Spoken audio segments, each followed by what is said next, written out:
आज की modern finance की दुनिया में ना कुछ टूल्स ऐसे हैं जो एक तरफ तो स्थिरता लाते हैं और दूसरी तरफ पूरी की पूरी अराजकता।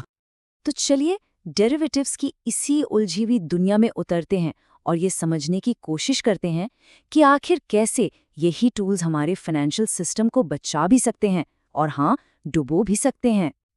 तो सबसे पहले ये समझना जरूरी है कि हम किस मैदान में खेल रहे हैं। देखिए, ये कोई आम इन्वेस्टमेंट नहीं है, बिल्कुल नहीं। ये एक हाई स्टेक्स गेम है जहां दांव बहुत ऊंचे होते हैं। डेरिवेटिव्स जानते हैं, ये आम स्टॉक जैसे बिल्कुल नहीं है। इनकी असली ताकत छिपी है इनकी कॉम्प्लेक्सिटी और लिवरेज में। और ये लिवरेज क्या करता है? ये मुनाफे को भी कई गुना बढ़ा सकता है और नुकसान को भी। बस यही बात इसे एक दो धारी तलवार बना देती है। और अगर हम इतिहास को देखें ना, तो वो हमें एक बहुत बड़ी चेतावनी देता है। जरा 1987 के स्टॉक मार्केट क्रैश को याद कीजिए। वो एक डरावनी मिसाल है इस बात की कि जब डेरिवेटिव्स पर हद से ज्यादा भरोसा कर लिया जाता है और सही रिस्क कंट्रोल्स नहीं होते, तो नतीजे कितने भयानक हो सकते हैं। तो सवाल ये उठता है कि फाइनेंशियल इंजीनियर्स इस मुश्किल से दिखने वाले खतरे को, इस रिस्क को मापते कैसे हैं? खैर, इसके लिए वो कुछ खास टूल्स का इस्तेमाल करते हैं जो उन्हें उन छिपे हुए जोखमों को देखने में मदद करते हैं। तो चलिए मिलते हैं द ग्रीक्स से। हाँ, द ग्रीक्स। इन्हें डेरिवेटिव रिस्क को समझने की भाषा ही समझ लीजिए।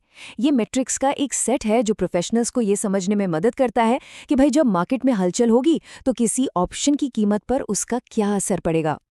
इनमें से 3 सबसे जरूरी हैं। पहला है डेल्टा।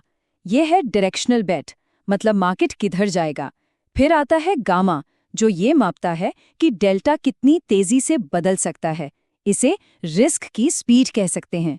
और आखिर में है थीटा, जिसे टाइम डीके भी कहते हैं, मतलब वो टिक टिक करती घड़ी जो हर गुजरते दिन के साथ ऑप्शन की वैल्यू को खाती जाती है।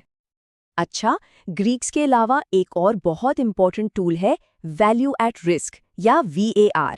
ये एक बहुत ही सीधा सा सवाल पूछता है कि अगर कोई दिन बहुत बुरा गया तो ज्यादा से ज्यादा कितना पैसा डूब सकता है। VAR बस इसी सवाल का जवाब एक सिंगल नंबर में देने की कोशिश करता है। इसको थोड़ा और आसान बनाते हैं, एक उदाहरण से समझते हैं। मान लीजिए किसी कंपनी का एक दिन का वार 95% कॉन्फिडेंस के साथ $1 मिलियन है।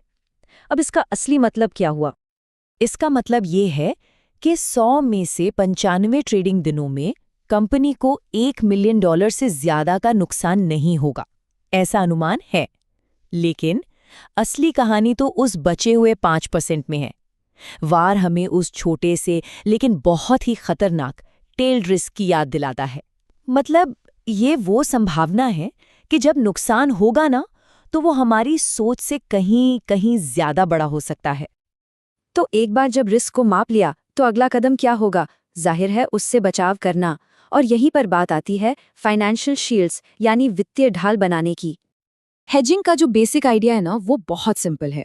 इसे ऐसे समझिए जैसे अपने पोर्टफोलियो के लिए बीमा खरीद रहे हैं कि भविष्य में किसी बड़े नुकसान से बचने के लिए आज एक छोटी सी कीमत चुका दी जाए। अब हेजिंग के लिए 2 मेन टूल्स हैं, ऑप्शंस और फ्यूचर्स, और दोनों में एक बहुत बड़ा फर्क है। ऑप्शंस में एक प्रीमियम देना होता है और नुकसान भी बस उसी प्रीमियम तक सीमित रहता है।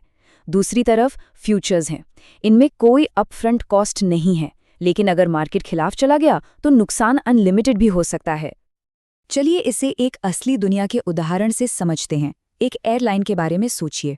वो फ्यूल की बढ़ती कीमतों के रिस्क से बचने के लिए फ्यूचर्स का इस्तेमाल करती है। वो पहले अंदाज़ा लगाती है कि कितना फ्यूल चाहिए, फिर सही कॉन्ट्रैक्ट्स चुनती है, ये कैलकुलेट करती है कि कितने कॉन्ट्रैक्ट्स खरीदने हैं और फिर डील को मॉनिटर करती रहती है। इस तरह जो कीमतों का उतार चढ़ाव है वो उनके लिए एक मैनेज करने लायक फाइनेंशियल प्लान बन जाता है। लेकिन तब क्या होता है जब ये सारे सोफिस्टिकेटेड मैथमेटिकल मॉडल्स, जिन्हें हमारी सुरक्षा के लिए बनाया गया है, अचानक फेल हो जाते हैं?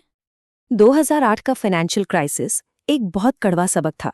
उसने साफ साफ दिखा दिया कि वार जैसे मॉडल्स ब्लैक स्वॉन इवेंट्स, यानी ऐसी घटनाएं जिनकी कोई उम्मीद नहीं होती, के सामने कितने बेबस है। जब संकट आता है ना, तो मार्केट के सारे पुराने नियम टूट जाते हैं और ये मॉडल्स भी वहीं ढेर हो जाते हैं। तो इस कमी से निपटने के लिए कंपनियां करती हैं स्ट्रेस टेस्टिंग। इसे एक तरह की फाइनेंशियल फायर ड्रिल समझिए। इसमें वो अपने पोर्टफोलियो को जानबूझकर सबसे खराब लेकिन मुमकिन हालात में डालकर देखती हैं, बस ये जानने के लिए कि सिस्टम कहाँ जाकर टूटता है। आइए एक स्ट्रेस टेस्ट को एक्शन में देखते हैं। मान लीजिए हमारे पास क्रूड ऑयल का एक ऑप्शन है। तो सबसे पहले मॉडल ये कैलकुलेट करेगा कि नॉर्मल मार्केट कंडीशंस में इस ऑप्शन की वैल्यू क्या होगी। और अब आता है असली स्ट्रेस टेस्ट। हम मॉडल को एक बहुत ही मुश्किल सिचुएशन में डालते हैं, जैसे कि तेल की कीमत एकदम से धड़ाम हो जाए और मार्केट में भयानक अफरा तफरी मच जाए। इससे क्या पता चलता है? इससे ये पता चलता है कि संकट के समय इस ऑप्शन की वैल्यू कितनी तेजी से गिर सकती है, और ये जानकारी ये बहुत बहुत कीमती है। और देखिए, इतिहास ऐसी चेतावनियों से भरा पड़ा है। 1998 में लॉन्ग टर्म कैपिटल मैनेजमेंट का डूबना हो, 2008 का ग्लोबल फाइनेंशियल क्राइसिस हो, या फिर 2020 की कोविड वाली उथल-पुथल, हमें बार-बार ये याद दिलाया गया है कि मॉडल्स फेल हो सकते हैं और होते हैं। तो ये सारी बातें हमें कहाँ लेकर जाती हैं? ये हमें सिर्फ साइंस से आगे रिस्क मैनेजमेंट की असली कला की तरफ ले जाती हैं।